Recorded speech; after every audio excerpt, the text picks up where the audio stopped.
சென்னையில் 48.41 லட்சம் matric ton திடக்கழிவுகள் bio mining முறையில் அகற்றி 100 ஏக்கர் நிலம் மீட்டெடுக்கப்பட்டுள்ளது. சென்னையில் சேகரிக்கப்படும் குப்பைகள் பெருங்குடி, கொடுங்கையூர் குப்பை கிடங்குகளில் கொட்டப்படுகின்றன. இந்த 2 இடங்களிலும் தேங்கிய திடக்கழிவுகள் பயோ மைனிங் முறையில் அகற்றப்பட்டன.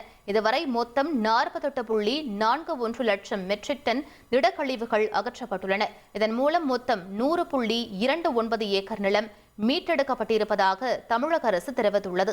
மீட்ட நிலங்களில் பசுமை வளர்ப்பு, சுற்றுச்சுவர், நீர்ப்பாசன வசதி ஏற்படுத்தப்பட்டதால் சுற்றுச்சூழல் மாசு குறையும் என எதிர்பார்க்கப்படுகிறது. மணல் கொள்ளை வழக்கில் சென்னை உயர்நீதிமன்றம் அடுக்கடுக்கான கேள்விகளை முன்வைத்துள்ளது. தமிழ்நாட்டில் மணல் கொள்ளையை தடுப்பதற்கு எடுக்கப்பட்ட நடவடிக்கை குறித்து அறிக்கை தாக்கல் செய்ய தமிழக அரசுக்கு சென்னை உயர்நீதிமன்றம் உத்தரவிட்டுள்ளது.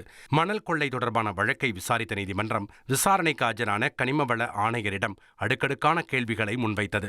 தமிழ்நாட்டில் தொடரும் மணல் கொள்ளையை தடுக்க என்ன நடவடிக்கை எடுக்கப்பட்டுள்ளது என நீதிபதிகள் கேள்வி எழுப்பினர். இதற்கு பதிலளித்த கனிமவள ஆணையர் மணல் கொள்ளையில் ஈடுபடுவோருக்கு அபராதம் விதிக்கப்படுவதாக தெரிவித்தார். அபராதம் விதிப்பது மட்டும் போதாது என கூறிய நீதிபதிகள் மணல் கொள்ளையில் ஈடுபடும் மீது குற்றவியல் நடவடிக்கை எடுக்க வேண்டும் என குறிப்பிட்டனர். கனிம வளங்கள் நாட்டின் சொத்து என தெரிவித்த நீதிபதிகள் அவற்றை கொள்ளையடிக்க அனுமதிக்க முடியாது என திட்டவட்டமாக தெரிவித்தனர்.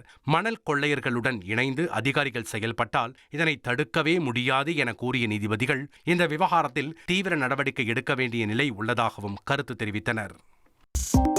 2.66 கோடிக்கும் அதிகமான மக்களின் உள்ளங்களை வென்ற தந்தி டிவியின் டிஜிட்டல் தளங்கள், 1.25 கோடி யூடியூப் சப்ஸ்கிரைபர்ஸ், 47 லட்சம் ஃபேஸ்புக் ஃபாலோவர்ஸ், 25 லட்சம் இன்ஸ்டாகிராம் ஃபாலோவர்ஸ், 23 லட்சம் எக்ஸ் ஃபாலோவர்ஸ், 11 லட்சம் தந்தி ஆப் டவுன்லோட்ஸ், 35 லட்சம் website monthly active users.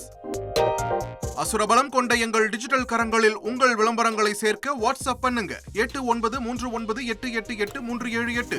Email advt@dttv.in.